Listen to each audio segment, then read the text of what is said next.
صبر کا جو آرٹیکل ہے اس میں آپ نے فرمایا ہے کہ تمہارے ارادوں میں کسی اور کا ارادہ بھی شامل ہے، اس کا کیا مطلب ہے؟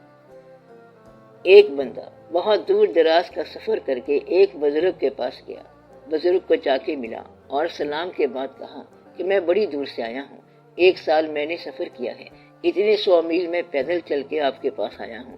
بزرگ نے کہا کہ تو 1 سال کی بات کر رہا ہے اور میں 20 سال سے تیرا انتظار کر رہا ہوں۔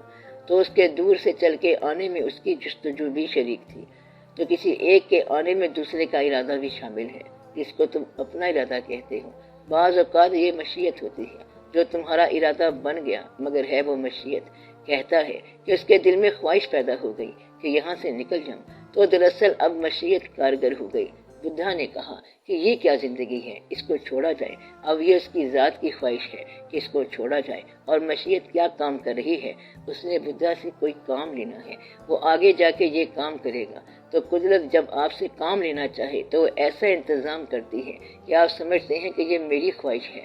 مثلا انسان کہتا ہے کہ اب میں لاہور چلا جاؤں اور وہاں جا کے رہ لوں۔ اب مشیت کا یہ کام تھا کہ تمہیں لاہور بلایا جائے، فلاں جگہ چلے جاؤ اور فلاں جگہ یہ واقعات ہو جائیں۔ دراصل ہمارے ارادوں میں اس کا ارادہ شامل ہے، اسی کو مشیت کہتے ہیں کہ ہم سمجھتے ہیں کہ یہ ہمارا ارادہ ہے، مگر دراصل وہ تقدیر ہوتی ہے، مقدر ہوتا ہے اور اس کی خوش بختی ہوتی ہے۔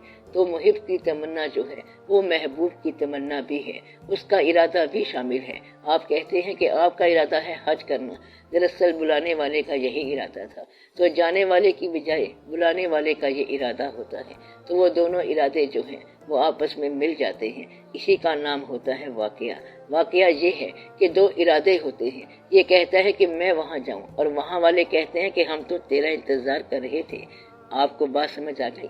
اگر ایک ارادے میں دوسرے کا ارادہ شامل نہ ہو تو پریشانی رہتی ہے، تو ارادہ ہمیشہ شامل ہوتا ہے۔ کیا یہ قبل از وقت پہچانا بھی جا سکتا ہے؟ ہاں، یہ پہچانا جاتا ہے، اور پہچاننے والے یہ پہچانتے ہیں۔ وہ کہتے ہیں کہ اب مجھے آواز آ گئی ہے، اب مجھے کوئی اور بلا رہا ہے۔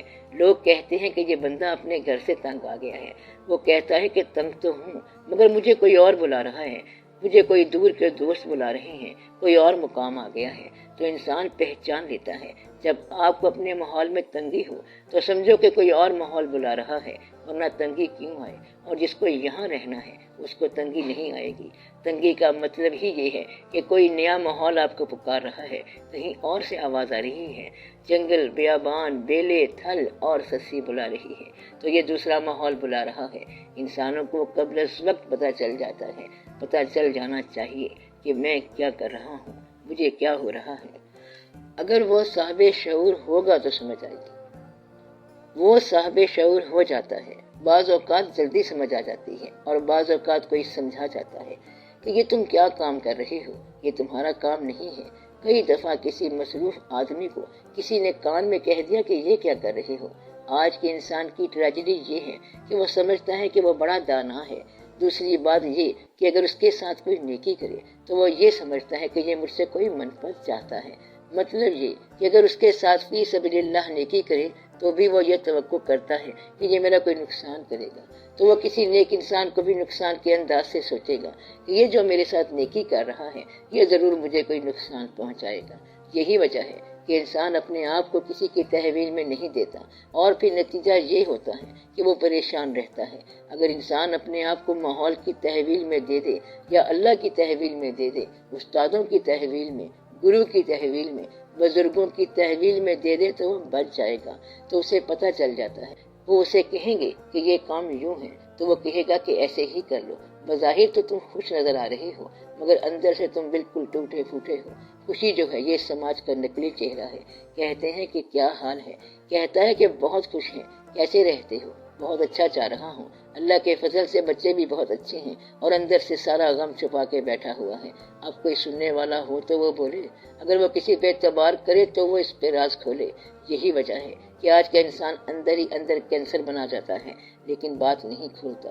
اگر کسی پہ اعتماد ہو تو بات کھلے، اس لیے کسی پہ اعتماد کرو اور اپنے آپ پر بھروسہ کرو، اللہ پہ بھروسہ کرو، یہ ماحول ٹل جائے گا۔ ایک بات سمجھ آ جاتی ہے لیکن پھر خیال آ جاتا ہے کہ شاید یہ غلطی ہو، یہ اضطراب کیوں ہے؟ یہ جو وسوسہ آ جاتا ہے کہ شاید ایسا ہو یا کہ شاید ایسا نہ ہو، تو اس کے لیے کہتے ہیں کہ پہلے ایک فیصلہ کر لو اور پھر چل پڑو۔ چلنا تو ضرور ہے آپ نے، دن تو گزر جائے گا، یہ تو ہو نہیں سکتا کہ تمہارے فیصلے پینڈنگ رہ جائیں۔ اگر کچھ بھی نہیں کرو گے تو ایک اور فیصلہ آنے والا ہے، اور وہ میں نے پہلے بتایا تھا کہ the time is up and shut up.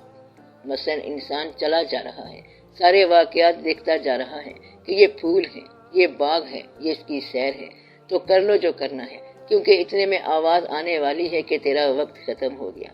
اس کے بعد خبردار کوئی بھی فیصلہ نہیں کر سکتے، کیونکہ یہ فیصلے زندگی کے اندر ہی ہونے تھے۔ اب زندگی کا جو ٹائم ہے وہ اس کے اعلان آنے کی حد تک ہے، اور جب اعلان ہو جائے گا کہ تمہارا وقت جو ہے وہ پورا ہو گیا اور فلاں بن فلاں روبرو حاضر ہو، تو تم روبرو حاضر ہو جاؤ گے۔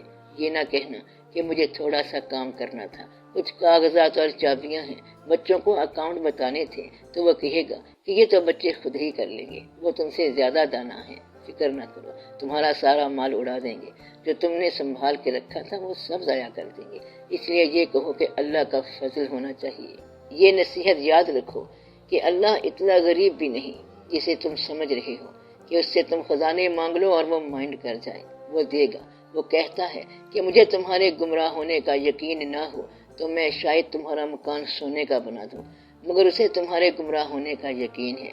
اور پھر ایک وقت آئے گا جب تم اللہ کے آگے جا کے چیخو گے کہ تم نے مجھے اتنا مال کیوں دیا کہ میں دوزخ میں آ پہنچا، تو یہ اللہ تعالیٰ خود ہی فرماتے ہیں کہ مجھے تمہارے گمراہ ہونے کا یقین ہے، لہٰذا میں تمہارے مکان سونے کے نہیں بناتا، ورنہ وہ بنا دے تو اس کو کیا فرق پڑتا ہے۔ زمین کے خزانے بھرے پڑے ہیں، وہ اللہ تعالیٰ کے کام تو نہیں آنے، وہ خزانے استعمال ہونے ہیں۔ سونا زمین کے اندر رہے گا، اور جو زمین میں دفن ہے وہ پھر 400 سال کے بعد زمین سے نکل آئے گا۔ کہتے ہیں کہ زمین سے 16 کلو گرام کا ایک ہار نکل آیا، اگر اب نہ نکلا تو زمین کے اندر سے سونا پھر نکل آئے گا۔ تو زمین کی ہر چیز زمین کے اندر رہتی ہے، یہ بڑا امانت خانہ ہے۔ کہتے ہیں کہ امانت خانے سے تم کوئی چیز لے کے باہر نہیں جا سکتے ہی نہیں، کیونکہ پھر آپ کی ہڈیاں زمین میں جا کے مل جائیں گی، تو ہڈیوں کی فاسفورس، پھر نائٹروجن، پھر آکسیجن، اور پھر وہی مٹی کی مٹی، تو واقعہ اتنے کا اتنا ہی رہے گا، یعنی زمین کا ٹوٹل وزن وہی رہا جو پہلے تھا۔ تو تم یہاں سے لے کے کچھ نہیں گئے، تم نے صرف یوز کرنا ہے۔ کیا کرنا ہے؟ صرف استعمال کرنا ہے۔ تو جو اللہ تعالیٰ استعمال کرا رہا ہے اسے استعمال کرو اور خوش ہو جاؤ، شکریہ ادا کرو۔ لے جانے کی تمنا جو ہے یہ گمراہی ہے، تم کہاں لے کے جاؤ گے؟ یہ کیسے ہو سکتا ہے کہ اس کائنات کے اس اللہ سے تم کچھ چیز لے کے کسی اور اللہ کے پاس چلے جاؤ گے؟ یہ تو بے وقوفی ہے، کیونکہ اللہ تو ایک ہی ہے، دوسرا اللہ کدھر سے آئے گا؟ دو اللہ تو ہو نہیں سکتے۔ یہ نہ کرنا کہ پہلا ایک تو سمجھ آیا نہیں اور دوسرے کا سوچنا شروع کر دو، ہمارے لیے ایک اللہ ہی کافی ہے۔ یہ نہ ہو کہ دو اللہ بنا لو، تین اللہ بنا لو، ٹرینیٹی بنا لو، یعنی وہ جو ہولی ٹرینیٹی ہے۔ نہ، ہمارے لیے ایک اللہ کافی ہے۔ کنفیوژن سے بچو اور یہ دیکھو کہ کون سا اللہ ہے۔ اللہ ہمارے لیے وہ اللہ ہے جو اللہ کے حبیب صلی اللہ علیہ وسلم کا اللہ ہے، ہمیں اور پتہ نہیں ہے۔ جیسا اللہ کے محبوب صلی اللہ علیہ وسلم نے فرمایا ہے ہمارے لیے وہ اللہ ہے، تو ہم خدائے مصطفیٰ صلی اللہ علیہ وسلم کو مانتے ہیں، بس یہ کافی بات ہے۔ یہاں سے کیا کوئی چیز لے جانی ہے؟ نہیں لے جانی، نام بھی نہیں لے جانا، واقعہ کوئی بھی نہیں لے جانا، پیسہ بھی نہیں لے جانا، ہر چیز یہاں پڑی رہ جائے گی۔ خزانہ دیتے ہوئے اللہ کو کوئی کمی نہیں ہے، وہ دے سکتا ہے، لیکن بات یہ ہے کہ پہلے اس سے اصلاح مانگو اور نیکی مانگو، بلکہ خود آپ نیکی کرو اور وہ دین کے حساب سے ہو۔ اگر وہ خزانے دے دے تو اللہ کو کوئی فرق نہیں پڑتا، وہ جس کو چاہے عطا کر دے، بس اللہ تعالیٰ کو تسلیم کرو کہ وہ پالنے والا ہے، اس کو تم پالنے والا مانتے نہیں ہو اور مانگتے اس سے ہو، تو وہ کیسے دے؟ تم سمجھتے ہو کہ ہمارا بازو پالنے والا ہے، ہم اپنے آپ کو پالنے والے ہیں، ہم بنانے والے ہیں اپنے آپ کو، ہم رزق بنائیں گے۔ اگر اس کو پالنے والا مان لو تو پھر اسی سے مانگو، پھر سارے دعوے ختم ہو جائیں گے اور صرف عاجزی کا دعویٰ رہ جائے گا۔ تم تو کاریگر آدمی ہو، آج یہ اسکیم بناتے ہو، کل وہ اسکیم بناتے ہو، پرسوں کوئی اور اسکیم بناتے ہو۔ اسکیمیں بنانے والا اللہ کے رازق ہونے میں شک کر رہا ہے، وہ رازق ہے اور جان کا رازق ہے۔ آپ ایک جگہ بیٹھ جاؤ تو وہ دے گا، اور ضرور دے گا، اچھی طرح سے دے گا۔ اپنے آپ کا خیال رکھو۔